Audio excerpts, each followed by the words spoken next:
What is a buyer's brokerage agreement? Here's what home buyers need to know before touring homes. And that's what we're talking about today. So let's roll.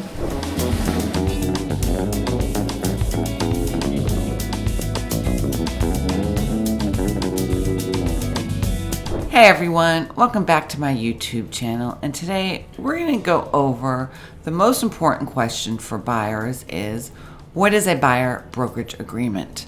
But before we get started, I'm Angela O'Hare, your favorite Las Vegas realtor. And I'm Damian Barton, Angela's sidekick. If you're thinking about buying here in Las Vegas, call me at 702-370-5112. And make sure you show some love and hit that like and subscribe button. So let's get started. If you're thinking about buying a home and a real estate agent asks you to sign a buyer's brokerage agreement before touring any homes and it caught you off guard, you're not alone. Since the changes that came from the NAR lawsuit settlement in August of 2024, this process has become a required part of working with a buyer's agent. And most recently, we are buyer's agents. We sell a lot of homes. And I've never had any issues before with this buyer brokerage agreement, but most recently, we've had a couple buyers refuse to sign them because they were unfamiliar with the new policies and felt uncomfortable committing to something they didn't fully understand. So we're going to break it down in simple terms and explain exactly what this agreement is, why it exists, and how commissions work moving forward. What exactly is a buyer's brokerage agreement? Well, it's a legal agreement between a home buyer and a licensed real estate agent that outlines how the agent represents the buyer during the home search and purchase process. Under the new federal guidelines that resulted from the National Association of Realtors, it's a settlement. In August of 2024, buyers are now required to sign a buyer's brokerage agreement before touring homes with a real estate agent. This agreement helps create transparency between buyers and agents, especially regarding representation and compensation. Yes, and not only before physically touring homes, but if you also want your real estate agent to make a video of that home, that's required, even for touring new construction homes as well. So just FYI, if you've established a relationship with your realtor and you want them to make a video before you come down and visit, they are required to have you sign that document. Great point. So now we're going to go over why the change happened. In August of 2024, the NAR lawsuit settlement changed how buyer agent commissions are discussed and handled in real estate transactions across the country. Before these changes, many buyers didn't fully realize how buyers agents are compensated because commissions were commonly offered through the MLS by the seller. The new rules were designed to create a more transparency so buyers can clearly understand who represents them, how their agent gets paid, what services are provided, and what obligations both parties have. Because of these new policies, agents are now legally required to have a signed buyer's brokerage agreement before showing homes. End of story. How long does a buyer's brokerage agreement last? One of the biggest misconceptions is that buyers are locked into a long-term commitment. That's not necessarily true at all. The agreement terms are completely negotiable between you and your agent. For example, a buyer's brokerage agreement can be for just one day, for a weekend of showings, for 2 weeks, 30 days, 6 months, even for a specific property only, a community only, or even a city or area. Everything depends on what you and your real estate agent agree to. If you only want to tour one new construction community or one resale property, the agreement can be written specifically for that situation. Yes, so basically, a lot of the buyers feel like they're committed because they're signing a contract and they have to exclusively work with that agent.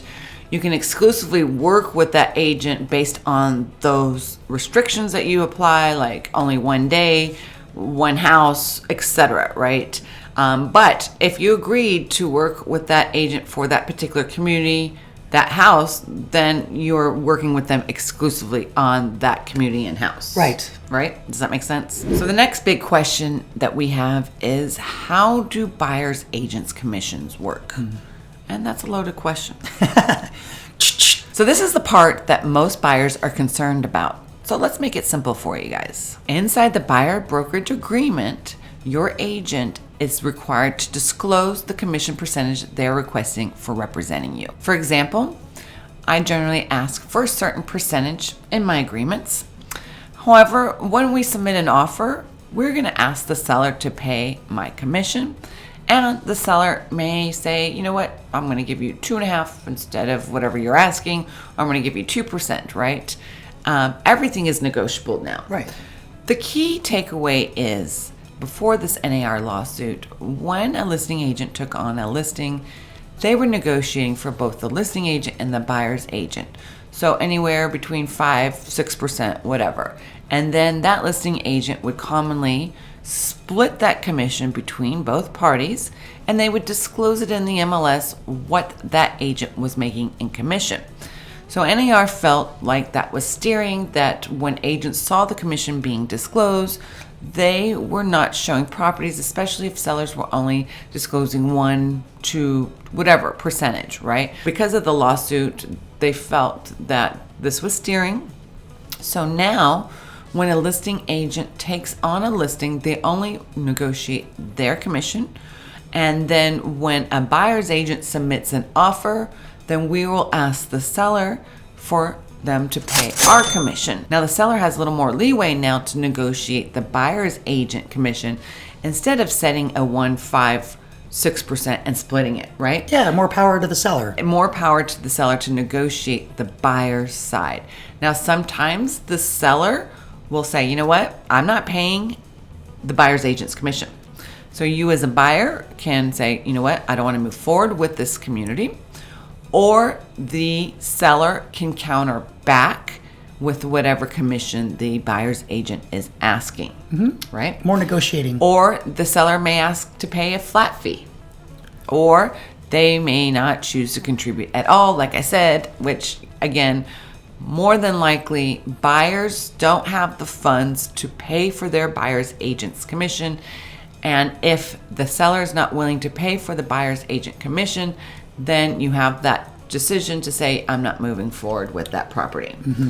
Currently, it is a buyer's market, so sellers are or have been, what I'm noticing, paying the buyer's agent's commission. But at least it gives them a little more negotiating room before it was in the past. Correct. Now, say for example, your agent requests a 3% commission. Now, this is all hypothetical. Everything is different, and there are no set commissions. But for example, your agent asks for 3%, but the seller counters back at 2.5%. Some agents may require you to pay that 0.5% difference. Yes. Or if it's at 2% and you ask for 3%, they may ask you to pay that 1% difference. Most agents, like me, I never ask my buyers to pay the difference. That's why I'm negotiating with the seller, and I'm happy with whatever the seller will give me. We believe in good karma. So I hope that makes sense to break it down just a little further. So, are there any exceptions to this agreement? Yes. There are a couple of situations where a buyer's brokerage agreement is generally not required. These exceptions include attending an open house or touring a home directly with the listing agent. For example, if you walk into an open house without your own agent, you are typically not required to sign a buyer brokerage agreement just to view the property. Similarly, if the listing agent is showing you their own listing directly, a buyer agreement may not be required for that initial showing. However, if you are working with your own buyer's agent and want them to show you homes, the agreement is mandatory before touring properties. Yes, so a lot of times buyers want to call the listing agent to see the property, and during that time it's not required for the listing agent to have you sign that buyer brokerage agreement. But if you want that listing agent to represent you in the purchase of that home, then they will be required to have you sign that document. It's very important. Same goes when you're touring model homes. Obviously, The sales reps there are not going to make you sign a buyer brokerage agreement.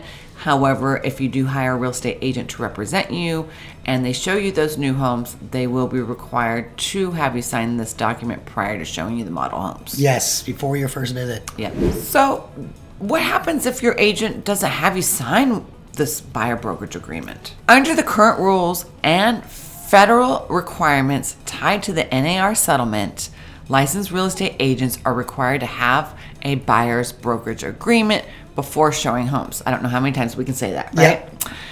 If an agent showing properties without having this agreement signed first, they are not following the current legal and industry requirements. This is why many buyers are suddenly hearing about these agreements for the first time. Agents are now legally required to have these conversations up front, and some inexperienced agents are too afraid to ask for them to be signed. And then once the buyers go to a different agent and now it becomes mandatory, that's where the confusion is. They're like, wait a minute, I just went toured homes with this person in this state, right? And they didn't make me sign it. Don't be afraid. It's great communication. Yes, but it's required, and that agent did not do you a service, because it's all about being transparent on how commissions work going forward. At the end of the day, a buyer's brokerage agreement is about transparency and setting clear expectations between buyers and agents. It does not automatically mean you are trapped in a long-term contract, and the terms can often be customized to fit your comfort level and situation. The biggest thing that buyers should understand is this. The real estate industry changed significantly after the August 2024 NAR settlement. And these agreements are now mandatory part of the home buying process when working with a buyer's agent. As always, if you ever have questions about how the buyer's agent's agreement work, commission structures, or what's negotiable, feel free to ask before signing anything. A good real estate agent should always take the time to explain the process clearly and make sure you feel comfortable moving forward. Facts. Yes. Read the agent's reviews. If they have great Google reviews, great Zillow reviews, then they're good agents, right? If you're thinking about buying a home here in the Las Vegas Valley, I am your local expert, your favorite Las Vegas realtor. Call me at 702-370-5112. All right, folks, show us some love. Make sure you hit that like and subscribe, and we'll see you on the next one. Thanks so much for watching.